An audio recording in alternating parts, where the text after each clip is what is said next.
These are my memories of September 11th, 2001, and I'm recording this on the 8th of September, 2025, and I've cut some bits and pieces in since I'm back in Kalamazoo right now and had a chance to dig out my beta and SVHS tape archives. But I was working at Channel 3 in Kalamazoo that morning, standard morning, until about the 8:55 cut-in, because we would do 2 blocks of a morning show starting at 6 a.m., then 7 a.m., which was divided by the CBS early show, then hosted by Bryant Gumbel and Jane Clayson. And right around 8:50, somewhere in there, CBS cut in with the dramatic music.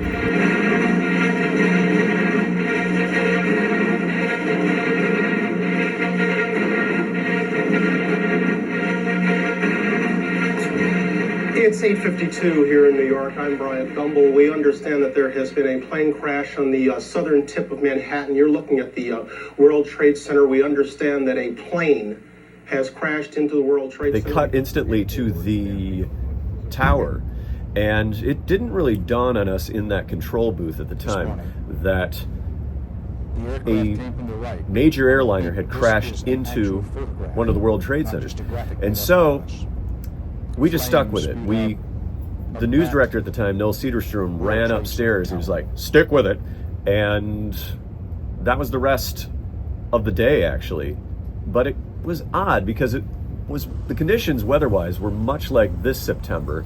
It was bluer outside, but crisp, sunny. And I walked out of the building instead of staying there because I had to get to class at Kalamazoo Valley Community College. I was taking electives.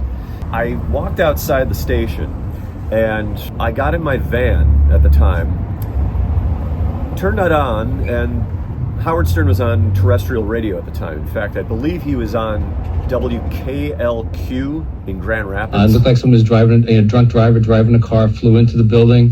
Was it a terrorist attack? Look at that! Unbelievable. That's a huge hole. And that live broadcast popped on, and he was like, oh my God, another plane has gone into the Trade Center. Second building's on fire. That's right. The one on the right has a hole in it. There's a hole in it. The other one's the one that No, I think it was exploded. the That's back. a reflection. I think it was the back side of the first building. That's a reflection.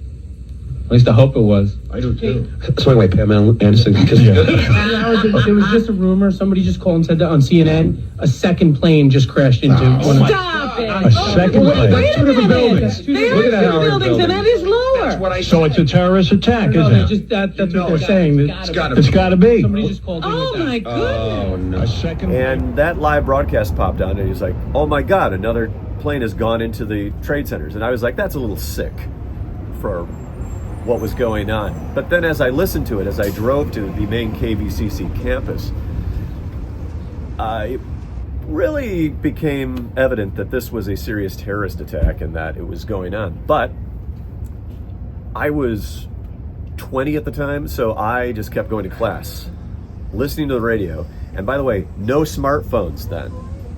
There were flip phones and stuff like that, and a few people had pagers and, these large Nokia phones.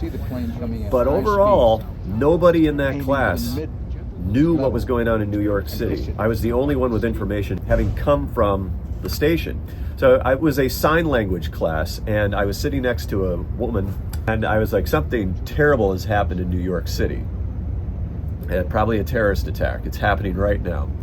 And I kind of said that to another person, another classmate, and then that was it. Class went on as normal. We got out at 10. Instead of taking a lunch break, I went right back to the station because I knew what was going on, and I had to work the noon show anyway.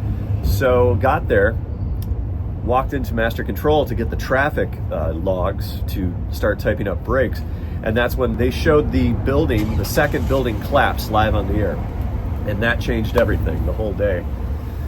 Worked for the rest of the afternoon, morning through the noon show cut-ins, which you'll see here, and then until 7:30 at night.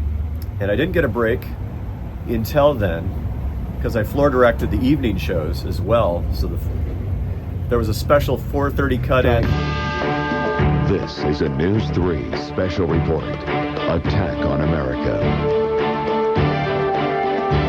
You have been watching continuous CBS News coverage of the attack on America. Hello, West Michigan. I'm Jennifer Moss with this Attack on America special report for News 3. And as we continue to bring you the latest local developments on this American tragedy. Right and then now, there was a 5:30, and 6, and then we went to national at 6:30 because we had been doing CBS News feeds all day, and it was September 11th. There's nothing more that you can say about that. I got back to my apartment, which was on Douglas in Kalamazoo, and I just remember being exhausted. I had popped in a Super VHS extended play tape in my deck there, so I kept recording the air checks from about 7 p.m. when I got back to the apartment until 2 a.m. So I kept getting the coverage. Then went to sleep because I had to work the next day, probably floor directing or running camera or audio or something. My dad called me, or I called my dad around 7:30 because I was probably cooking ramen noodles or something. And I just remember him saying, "Blake, we're at war. This is war." And sure enough, through the rest of the early 2000s, it was. And I didn't experience that directly, but I experienced it through doing the news and production just about every day while I was in college. Back to the in-between elements of September 11th. TV sets were hauled out into the hallways, literally at Channel 3, and people were very busy. Reporters, producers, production, creative services. Weather, not so much, actually. Weather had taken up, obviously, a backseat, and it was a nice weather day, just like this. So here are some clips edited from the hours upon hours of Beta SP and SVHS coverage I recorded both at Channel 3, independent from the air checks that were already rolling. I ran downstairs probably around 10:30. I almost ran over Judy Marquis and Jamie Bull, who were coming up to the studio, because I had to get this recorded. I went down to the sports bay and I threw a 90-minute tape in and started recording. And then every so often when it would run out, I would run back down there and throw another tape in. So I kept recording it there and then back at the station. So you're going to see little clips here and there of the live broadcasts and national news. Not all of it, because time restraints, and we don't need to relive all of that day. But I thought, as we approach the anniversary here, and if you're watching this on the unfortunate anniversary of September 11, 2001, this is the local perspective from WWMT Channel 3, West Michigan Television, and the reporters and producers that were charged with doing the local newscasts, and the anchors. So a lot was going on. People were calling in false reports to 911 and Channel 3, like planes are flying around the Battle Creek Federal Center, they're flying around downtown Kalamazoo. These were erroneous reports, bogus reports and stuff like that. So you had to filter through a lot of noise. Not as much as you do on social media now, but quite a bit. So those are some memories. Let's cut to tape. We want to put up again for you if we can. The airlines have confirmed that 4 aircraft were hijacked this morning. And the information on that, we're coming up to the top of the hour, we'll have as we go through the top of the hour. But it's noon in New York, just over 3 hours now since the first plane crashed into the first of the World Trade Center towers. This is CBS News continuing live coverage of this incredible act of horror and terror, this cowardly act unlike any other this country has ever seen, a series of coordinated terror attacks against the United States. Now, here is the sequence of events that happened with the huge twin towers of the World Trade Center here in New York City. They've now been destroyed. 110 stories high. They collapsed after they were hit separately by 2 planes, apparently hijacked, striking minutes apart. In Washington, the Pentagon also came under attack. In an unprecedented response, all flights in this country have been grounded indefinitely. The entire country is on alert. In New York, there's a full terrorism alert. The congressional leadership has been taken to an undisclosed secure location. President Bush, at last report, was flying from Florida to Washington. Now, this is the timeline of what happened this morning. 9 a.m., the South Tower was hit. Shortly after that, the North Tower was hit. 9:30, traffic in the U.S. closed. President Bush spoke. At 10 a.m., a plane crashed at or near the Pentagon, and the South Tower collapsed. Then at 10:30, the North Tower collapsed. And at between 10:30 and 11 o'clock, a big plane crash reported in Somerset County, Pennsylvania. Then at or about 11 o'clock, we began to get additional information about the fact, and it now apparently is a fact, that 4 separate aircraft were hijacked. Now, Senator Chuck Hagel, Republican of Nebraska, says, well, what we had said earlier in the morning, that this is the second Pearl Harbor. I don't think I can overstate it. We called it earlier the Pearl Harbor of terrorism.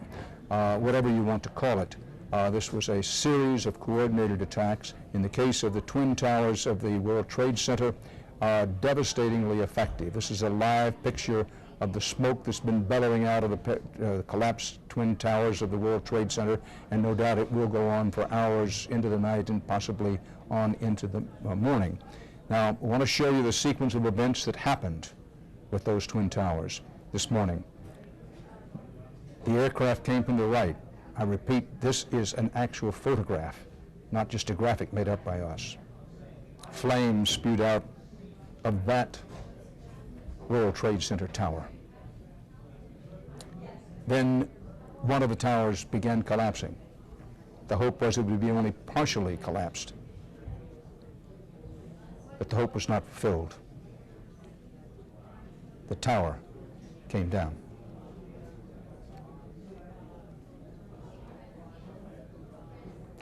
And then as that awful fact was being absorbed, the second World Trade Center collapsed.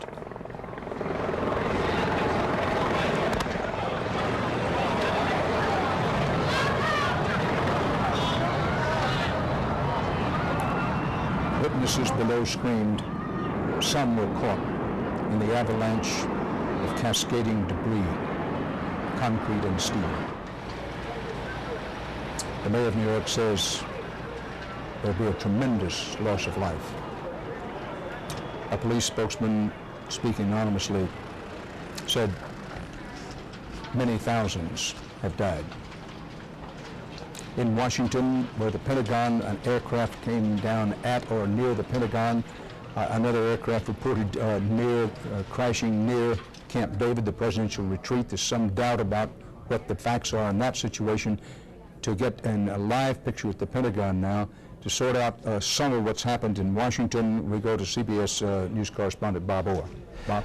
Well, Dan, the pictures are just overwhelming, and frankly, the people I deal with on a daily basis are not really prepared to deal with the depth of the devastation. As we look at the Pentagon picture here, I can tell you that I just spoke to the FAA a short time ago, and they are now confirming what other agencies have said for a while, that at least 4 large commercial airliners have been involved in today's attack, and there may be a 5th. We know, we've been putting information on the screen, that there are at least 2 large passenger jets from United Airlines and 2 others from American Airlines.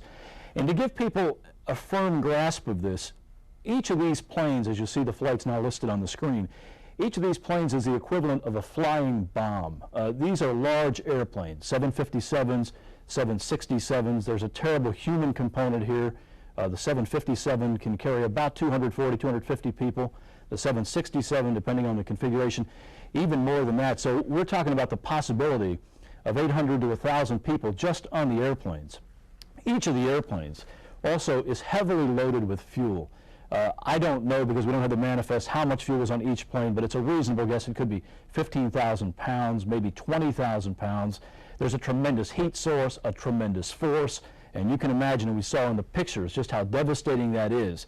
When one of these planes crashes anywhere in the world, it's a catastrophe of a major proportion. To know that 4 now have crashed, and in populated areas, and apparently as the result of a deliberate act, really is an act that describes any, or escapes any kind of description.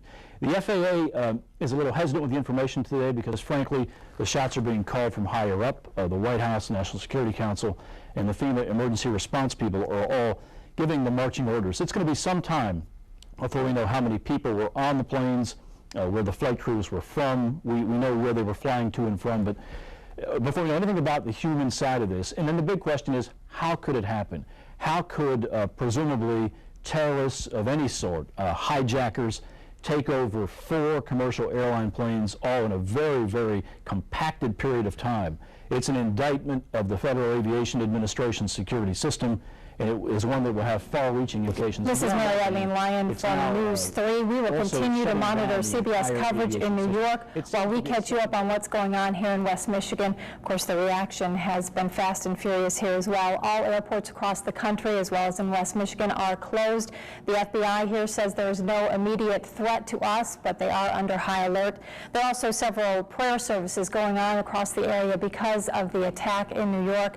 Wendy Saltzman is live in Grand Rapids in the Calder Plaza, where they are holding a prayer vigil at this time. Wendy? Well, Mary Eileen, this whole situation is extremely shocking to people, and these people here have met to hold a prayer vigil here to pray for our nation. They're concerned about everything that's been going on, and it's just frightening that something like this could happen here in the United States. It could happen just about anywhere. So they've met here to pray and hope that nothing like this, nothing more happens out here.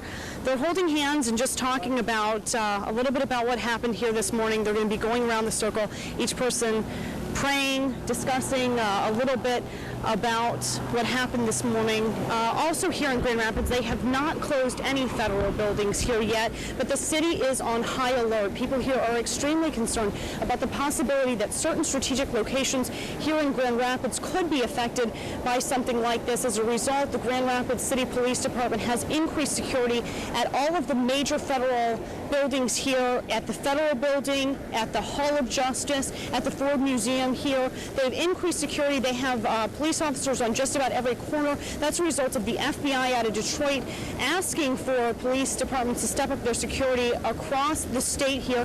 The FBI... Lee Cowan is live in that tip of Manhattan now covered by smoke. Lee?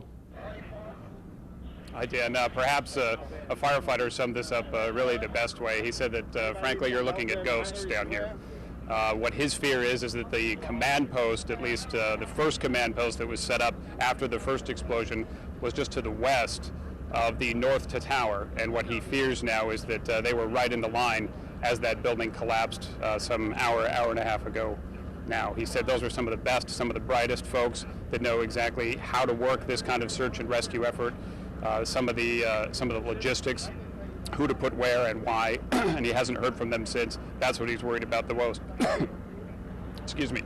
We talked to the building manager of the World Trade Center just a short while ago. He said while he was on his floor trying to evacuate people, he got out of the building about a second before it collapsed. He said just on the floor that he was trying to evacuate people on, there were hundreds and hundreds of people trapped as it collapsed. He barely got out. He doused the people inside, made it much any better than he did. We talked to a person just a short while ago who said he actually tried to run into the building. Didn't work there, was passing by, trying to rescue as many people as he could. He's now been taken to the hospital because he has some injuries with his lungs. A lot of stories like that out here, Dan, that we're hearing. People going in, trying to do their best, but at this point, there seems like there's so little left of the building. We can't get much closer now than about a block away, which is where we were about 5 minutes ago. But clearly, everybody here is worried exactly what's going to be found excuse me, underneath the rubble when they get down there, Dan. Yeah. Lee Cowan, where the smoke permeates the air. A horrendous act of terror has, in a matter of minutes, changed the most famous skyline in the world. No one will ever look at this skyline again in exactly the same way. As we contemplate all that, we go to Bob Orr in Washington with more information. Bob? Yeah, Dan, we're getting some of the first official numbers in now from the airlines involved and from the FAA. United Airlines now is telling us on the 2 airplanes involved in the attack that were United jets, one being a 757 and the other a 767, there were 45 people on the flight from Newark to San Francisco, 45 people, total of passengers, pilots, and flight attendants. And on the 767 United flight, which left Boston bound for Los Angeles, we now understand there were 65 people on board that airplane. Now, the 2 American flights, and this information I will tell you comes from the Associated Press. American Flight 77, which was Dulles to Los Angeles, we now believe had 64 people on board, and the 767 from Boston to Los Angeles had 92 people on board. These were large airplanes capable of carrying more than that, but that is still a significant loss of life. In addition, the FAA has just told us a short time ago that there is now somewhat of a new concern. There are 22, we should say at least 22, international flights still in the air at this moment bound for the United States. There was some question about what should be done with those flights. The New York airspace is closed. The Washington airports are closed. Apparently now a decision has been made to allow the international flights to land. We're not sure exactly where. It is common when there are weather problems to divert those flights to either, say, Boston or Atlanta, even perhaps as far south as Miami. But I don't believe, from what we've been told, that they will be going into the New York or Washington area. In addition, there are also 50 domestic airline flights that are still in the air. These are planes that took off this morning during peak rush hour times and who literally were caught in the air when this terrorism attack unfolded. Even though the national aviation system has been closed down, those 50 planes obviously will be allowed to land, and the FAA says that it does not see any particular problem with that. One further point, picking up on something Correspondent Jim Stewart said a while ago, the planes involved in the attacks this morning were widely used, readily accessible commercial airline planes, 757s, 767s, and these are fairly easy to fly. Now, I say that with the understanding that if you have a rudimentary knowledge of flying, certainly if you're militarily trained, even if you're a civilian pilot, even of moderate skills, these planes are relatively easy to fly. They can be difficult and touchy to land, but in a situation where we saw that they were used basically as flying bombs, it's not difficult for someone with some rudimentary skills to take the control and sadly steer that kind of an airplane into a building. I would agree with what Jim said earlier, and this is in the realm of just theory and speculation, if you will, but I know a number of airline pilots have been through a number of their training programs, and I can't envision an airline pilot deliberately taking this plane into a populated area or into a large high-rise like the World Trade Center. He would, I think, in almost every circumstance, force the hijacker, if that's what it was, to take control in some kind of commandeer. This is Mary Eileen Lyon from News 3. We will continue to monitor CBS coverage in New York. We are waiting for President Bush to make a second statement, and as soon as he does that, we will take you back there for live coverage of the president speaking.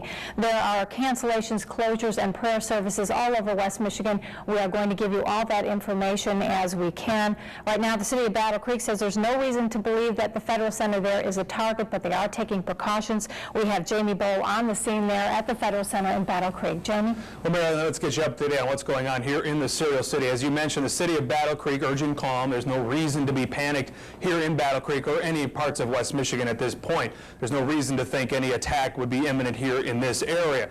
But that said, there are still precautions being made. You know that when it comes to the situation like we saw in Oklahoma City, certain steps have been taken to ensure the safety. In particular, Battle Creek's Federal Center. We have some videotape that we shot about a half hour ago from Battle Creek's Federal Center, and you can see that there are security guards in the area, but you'll notice here too, if you look at the video, all the windows are closed, the blinds are drawn. That is just one of the steps they take when security has been heightened at Battle Creek's Federal Center. They don't go into specifics about exactly what's going on inside as far as security is concerned, but they do tell us that everything that they normally do, they're just doing more of it today. And just a few moments ago, we talked to Don McLeod. He is the Federal Center spokesperson. He gives us more of an idea of just what is going on inside. Taken here at the Federal Center. Well, as soon as we heard news of the tragedy in New York and subsequently at the Pentagon, we're in communication immediately with the higher headquarters, the Defense Logistics Agency, which is our higher headquarters at Fort Belvoir, Virginia, and our security people and command group talking to them. Our security people have been in communication all morning with Colonel Philip Ife, who is our commander and the installation commander of the building here at the Federal Center. And the precautions that we are taking is we have heightened the level of security without getting into descriptive detail for obvious reasons. I can just say that what we normally do, we do more of, and we do it more aggressively. We'll let it go at that. Now, describe the mood inside of the workers. Well, obviously, like all Americans, there's a sense of being stunned and shocked. People find it hard to believe that this has happened. Sadness, just a general sense of disbelief. Some of the employees do have the option of going home, is that correct? The commander being sensitive to people, some people are going to be more upset than others, obviously, and if people want to take liberal leave, they check with their supervisor, get that approval, and they can go home. Have you seen any kind of mass exodus or anything like that? Not a mass exodus, just seen very few so far leave. This is a safe building. We have a lot of very dedicated and qualified security people in charge here. Again, no mass exodus going on at Battle Creek's Federal Center. There's also a daycare center that is attached to this area, and again, parents who have children in that daycare center certainly have the option of coming to get those children and heading home. If you have business to attend to at the Battle Creek Federal Center today, you're best to call ahead to make sure one of the people you were supposed to see did not take leave today and head home. Also, on the way out of the building, we did talk to one employee, Karen Toole, who is one of those who is choosing to head home today. When did you figure out or hear what happened? It was shortly, probably about 9:30 or so. Mm-hmm. We were listening to the radio, and it came over the radio that there had been an attack on the trade center.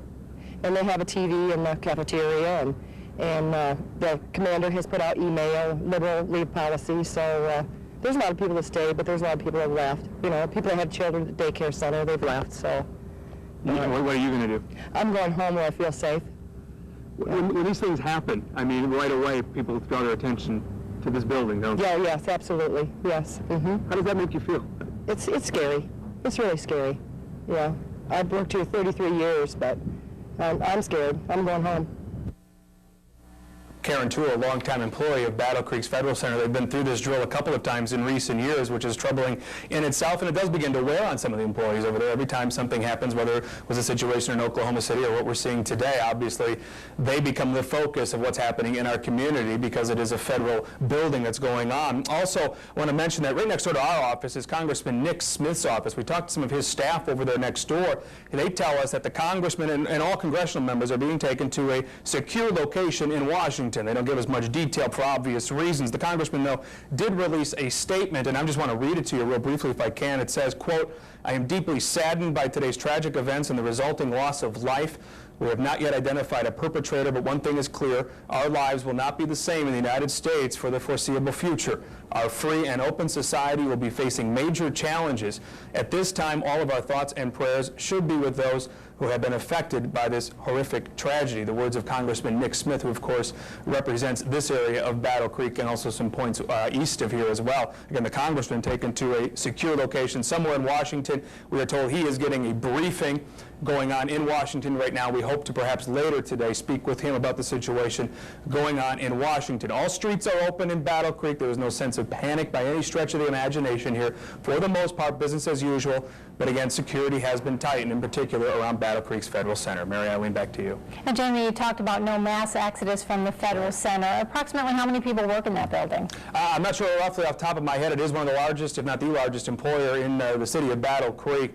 And when we were outside, we saw maybe a handful of people leaving the building. Hard to tell, though, how many of those people are actually just going home. It was around the lunch hour, so some may have just been heading out to lunch. But off the top of my head, I'm not sure the exact number of employees, but no great exodus from the building, clearly. But they do have that option. All right, thank you, Jamie Bowe, live in Battle Creek today. Jamie read you a statement by Congressman Nick Smith. We also have one from Congressman Pete Hoekstra, a Republican from Holland.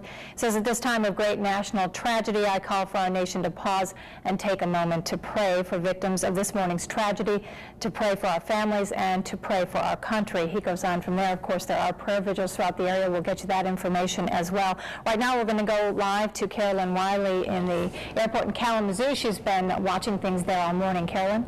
Things have really cleared out here at the airport. There's nobody really, for the most part, even behind the ticket counters. Passengers seem to have found a way to get out of the airport, whether it was by car or by bus. The biggest group we could see when we walked in there a few minutes ago was actually in a little office area where there was a television. Airport employees and some other folks have been in there just kind of peeking around, trying to see what was going on. Of course, earlier today, a lot of people just questioning what happens now if they are stuck here in Kalamazoo. How are they going to get from one place to another?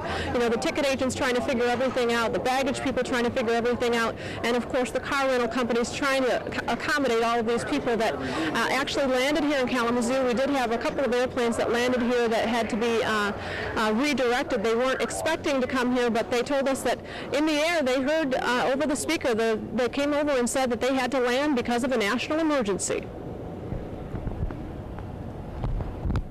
Well, it's very scary. I've been in some other kind of tragic situations before, so a little part of me just kind of panicked. But when I heard what had happened, it's just devastating. I think the FAA did the right thing by grounding everything because we just don't know what else is going to happen. I just talked to some pilots a few minutes ago that are from Milwaukee. They had to land here. They told me that they were in the air and they heard from the FAA from an order, what they say is called the National Command Authority, and they know that means it comes from the president, that they had to land, and they said they've never had experienced this before. They believe that it is unprecedented, and those pilots now are just going to stay here in Kalamazoo until they get word that they can fly out again. Mary Eileen? Thank you, Carolyn Wiley from the airport. Of course, this has been a very stunning day. We've heard words like panic and devastation, even from people who are here in West Michigan, far away from the attacks in New York, yet it is affecting the entire country. Our Mark Albert went out and talked to some students at Western Michigan University to find out how they're reacting. Mark? Well, Mary Eileen, they are reacting with disbelief, some shock, horror this morning. They were watching the Bronco Student Center where many students buying lunch, going about their classes, or just stopping and watching the monitors they have set up there and in shock and in disbelief. One student we talked to said he has relatives in New York City that are near the World Trade Center that he can't get a hold of this morning. He's been trying all morning long. And of course, communications are very jammed with emergency traffic and public traffic and whatnot. And he can't get through. He has a sense of panic, definitely a sense of panic throughout much of the community. We did talk to some other students, and here's what they had to say. It's really overwhelming and it's scary.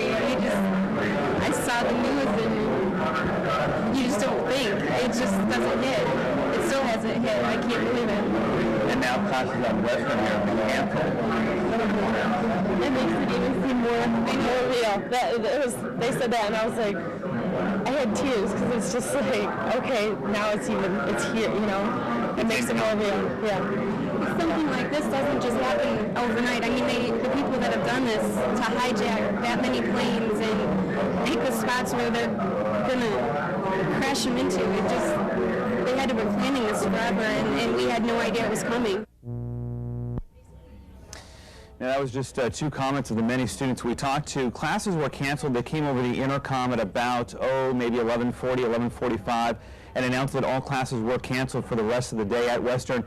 No students were moving in the student center that we were at. They were still all peeled to the monitors watching what was going on, the national coverage, the local coverage, still in shock and disbelief. Also, there's a memorial service on campus tonight at Canley Chapel. That's at 7 o'clock. Mary Eileen? It's slowly sinking in. Thank you, Mark Albert from the newsroom. Obviously, a devastating string of events. There are prayer services throughout West Michigan. We're also running cancellations and closures on the bottom of your screen while we go back to CBS coverage in New York. Now, but what the president said is coming over the wires, and that President Bush said the United States has taken all appropriate steps to protect the American people. The president says that we will hunt down and punish those responsible for the attacks on the World Trade Center and the Pentagon. If you're saying to yourself, well, I've heard at least one American president say that before, you are correct. That President Clinton said that after the first attack on the World Trade Center and after the attacks on the American embassies in Africa, and indeed after the attacks on the American embassies in Africa, a twin strike by cruise ballistic missiles, two strikes, one launched in Afghanistan and another to Sudan, were taken in 1998 after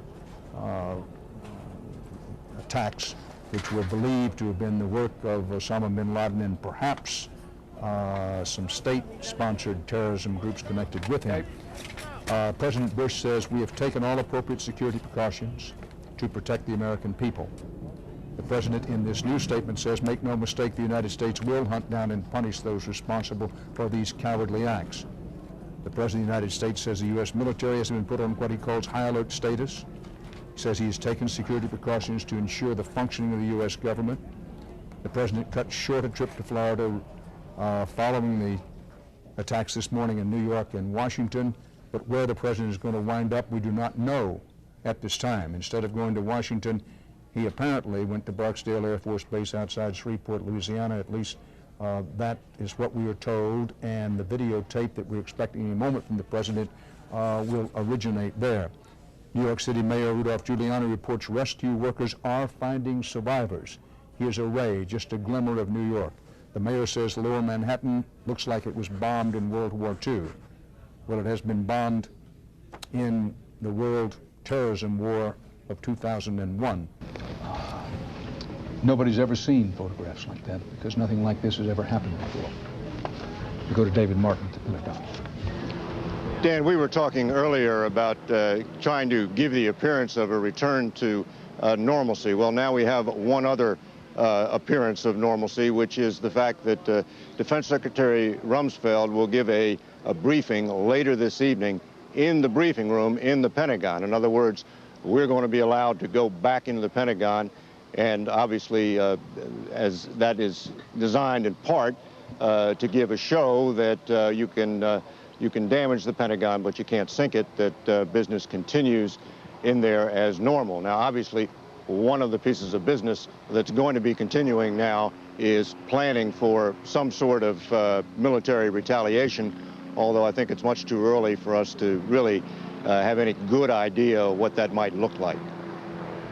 David Martin, we're going to go to Bob Orr, who has some new information in just a moment, but once in the Far East, an intelligence operative who was talking about revenge for things, terrorist events, used the quote, he said it was an old Oriental expression, revenge is best served cold, which the thought was that you don't want to enrage, lash out immediately. Now, given the fact, and it is a fact, that after the 1998 attacks on the U.S. embassies in East Africa, the United States government responded in fairly quickly with 2 separate cruise missile attacks, mini missiles, at Sudan and Afghanistan. My question to you, David Martin, when you talk about some kind of retaliation is certain, what has been the thinking before this happened about the advisability of responding immediately or waiting and, in effect, serving revenge cold? Well, they have 2 lines. One is that we will strike in a time and place of our choosing, and that supports the argument that you don't have to do something right away. But after those cruise missile attacks on the Sudan and Afghanistan, the argument was that that was not retaliation, that was preemption, because Osama bin Laden was planning further attacks against the U.S., and they had to disrupt his operations. So I can see that that argument would apply here as well. The U.S. could say it has intelligence that this was not all the attacks that were planned, that Osama bin Laden had further attacks planned, and they had to act quickly to upset these plans. On the other hand, I can see them wanting to take their time and get it right so that we don't have another largely ineffectual strike as we did following the embassy bombings.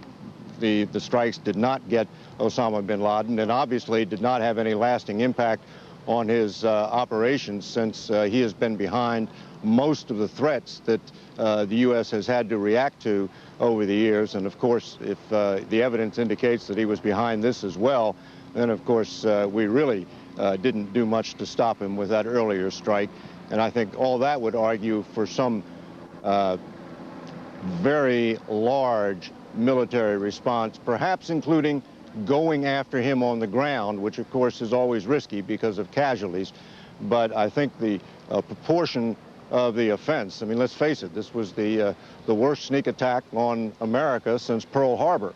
And when you put it in that context, I think the American public would support taking casualties to go after the person who was behind that. But all that's still pretty far down the road, Dan. Indeed, David Martin speaking live from the Pentagon. President Bush will address the nation tonight. CBS News will cover it live. We'll be staying on the air live. Very quickly, Russ Mitchell has some new information about attending to the wounded in New York. That's right, Dan. The Health and Human Services Department has activated a national medical emergency system. This is an unprecedented move that will dispatch about 7,000 volunteer doctors, nurses, pharmacists, and other medical staff to areas affected by Tuesday's attacks, which of course would be New York and Washington. The timetable for this, Dan, I'm told, is immediately. Russ Mitchell, 7,000 volunteer doctors sought from around the nation to come help in New York with what is a massive healing and tending to the dead and wounded operation, which will go on for weeks, if indeed not months. Now, Bob Orr in Washington has a new insight on this information from Barbara Olson, who was aboard one of the planes hijacked, about knife-wielding or knife-type instruments in the aircraft, and Orr's going to put that in perspective for you just at the top of the hour. Now, at the top of every hour and at the half-hour mark, we try to bring you up to date on the latest video we have, the latest pictures we have, the latest information that we have, and we'll be doing that just past the top of the hour on many of these CBS stations. The aircraft involved this morning, American Airlines Flight 11, Boston to Los Angeles. That was the first of 2 planes to hit a World Trade Center building.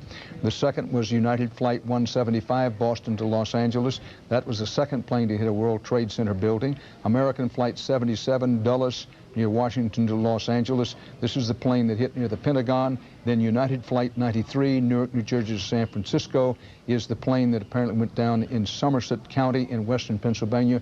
They believe they might get the cockpit recorder from that, and if they do, it could be valuable information. You're watching continuing CBS News coverage of the attack on America.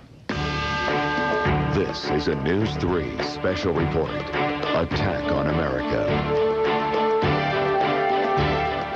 Hello, West Michigan. I'm Judy Markey. We are continuing to cover the impact this horrible day is having on West Michigan.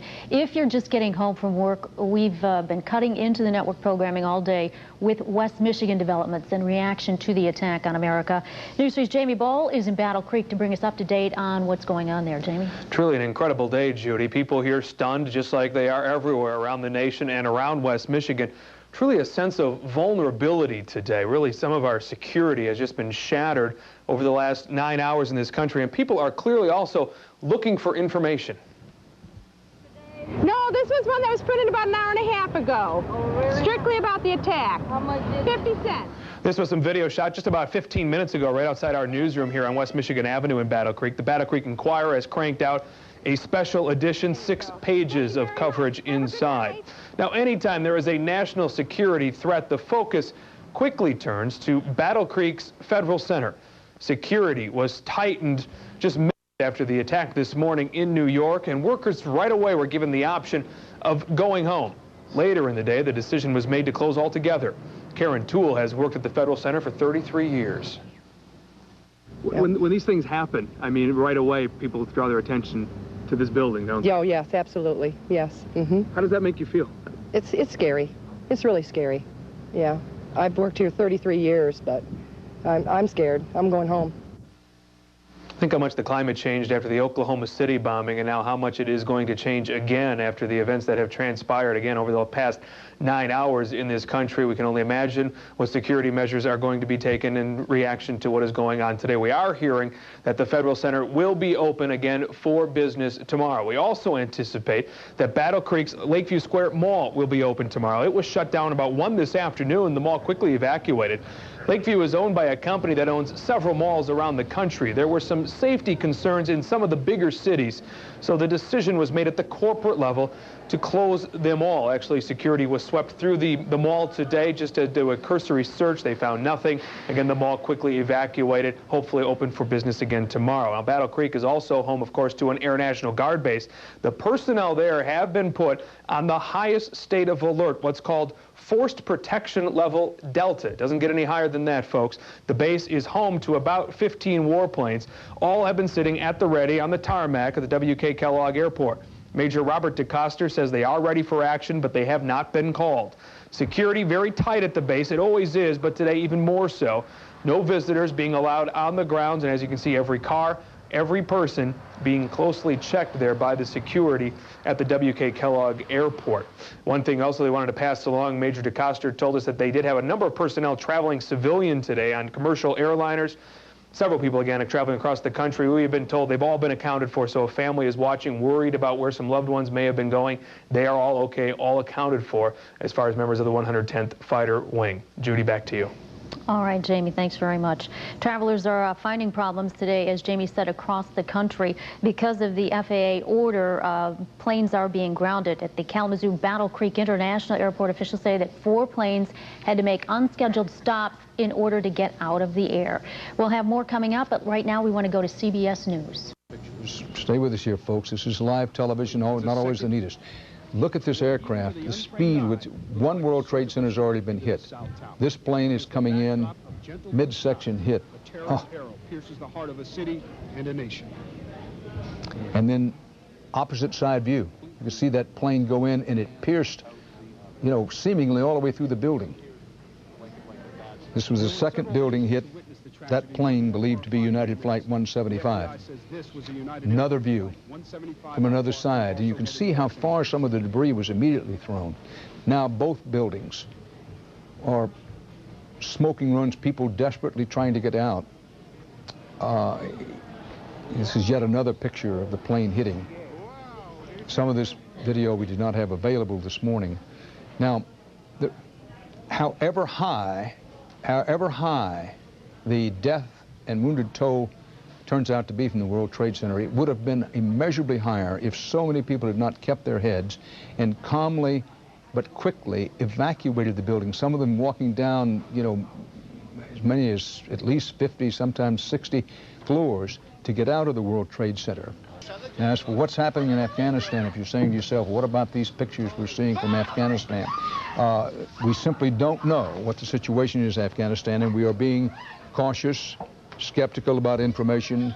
Yes, there's at least one news organization reporting that missiles, American missiles, have struck Kabul, Afghanistan, but we do not know that to be a fact. What we do know that there have been a series of explosions described in Kabul, Afghanistan, and clearly there's been at least one explosion that caused a good deal of fire in that capital of Afghanistan. But we simply have to wait for some kind of confirmation before we're going to report that any American missiles have struck that city. Is it possible? Yes. Is it probable?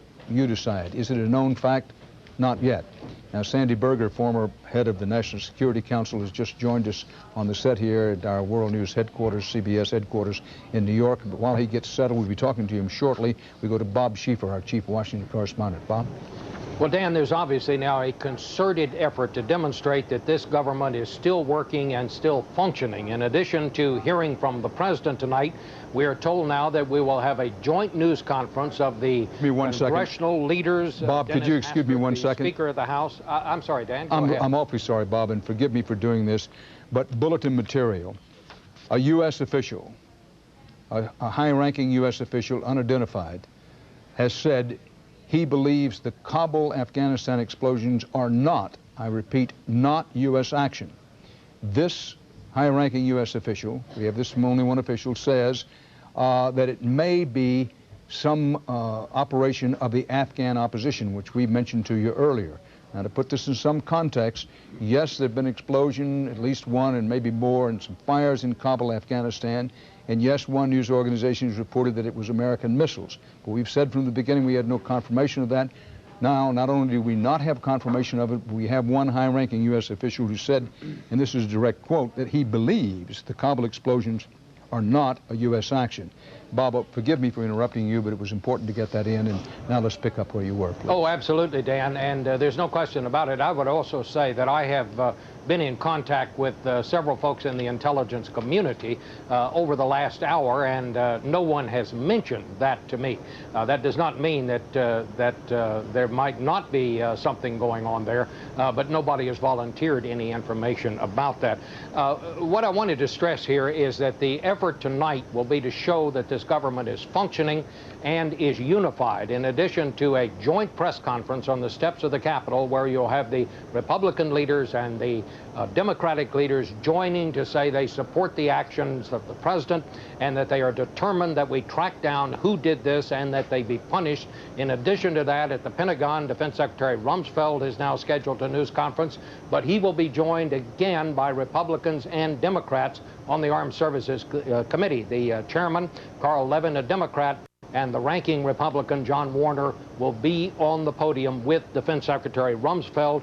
Then over at the FBI and the Justice Department building, the Attorney General is going to have yet another briefing, and we are told that he too will be joined by other members of the cabinet. and perhaps some members of the Congress. The effort tonight is to show, and I must underline this is considered the single most important thing now in Washington, to show that this government is functioning, that this government cannot be frightened off, and that this government will act now as one. That's pretty much the latest details as we have them here today. Bob Schieffer, our chief Washington correspondent.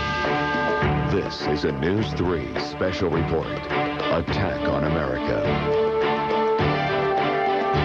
You have been watching continuous CBS News coverage of the attack on America. Hello, West Michigan. I'm Jennifer Moss with this Attack on America special report for News 3. And as we continue to bring you the latest local developments on this American tragedy. Right now, we have Congressman Fred Upton joining us live via telephone from Washington, D.C. Congressman Fred Upton from St. Joseph.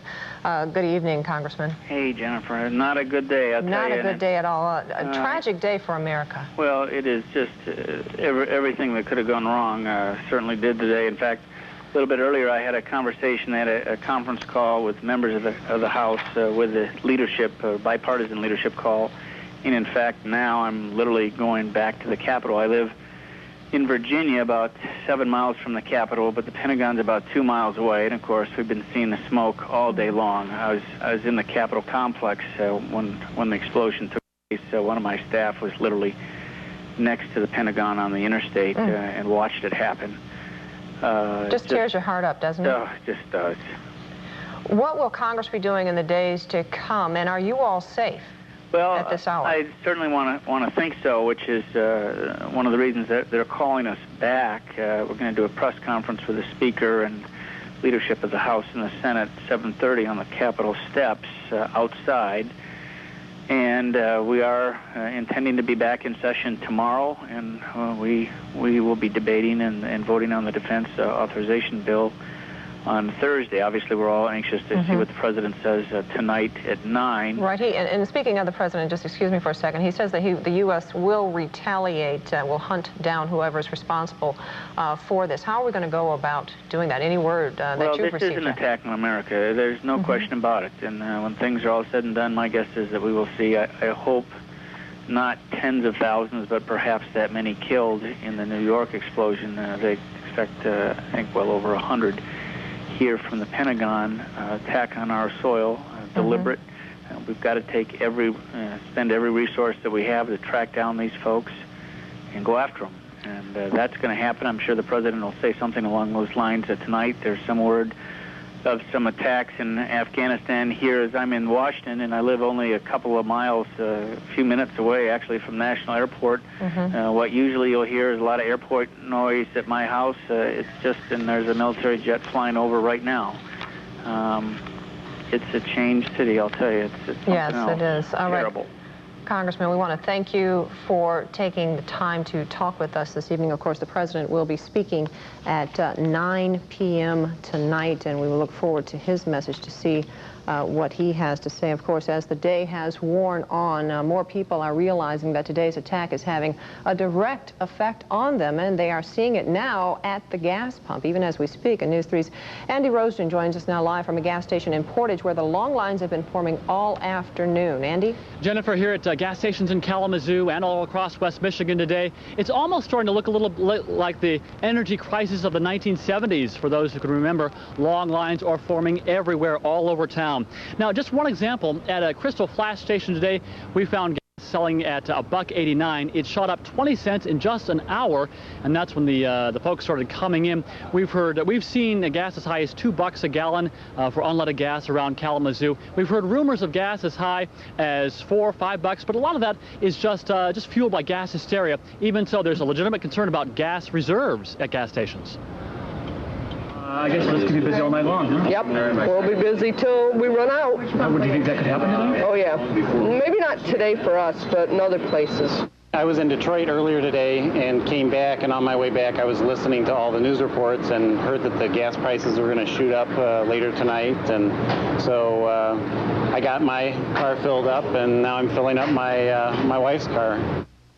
Of course, no one knows how high gas prices might go, and there's always the fear that consumers might be gouged by illegitimate gas owners, shop owners who drive up the price, so we don't know of that happening yet at this point. Ironically, today, though, we'll let you know that Kalamazoo Transit offering free bus rides today all over town. That just happened to be going on today. I think a lot more people might be taking advantage of that if they get the chance today. Jennifer? Yeah, we're being hit from all sides with that. Thanks a lot, Andy, for that live report. Right now, we are going to head back to CBS Evening News with Dan Rather. Thanks so much for joining us, and we will have continual local updates throughout the evening. A stunning and cowardly strike on the United States. Terrorists and mighty skyscrapers crumbling to the ground. Many innocent people are dead. The president vows the killers will pay for this attack on America.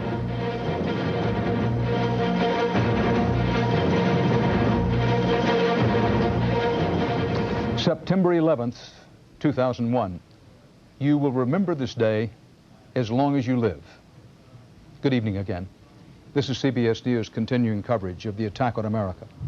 A series of coordinated terror strikes today at this country, its people, our freedom. Strikes that came without warning. 4 U.S. commercial jetliners were hijacked.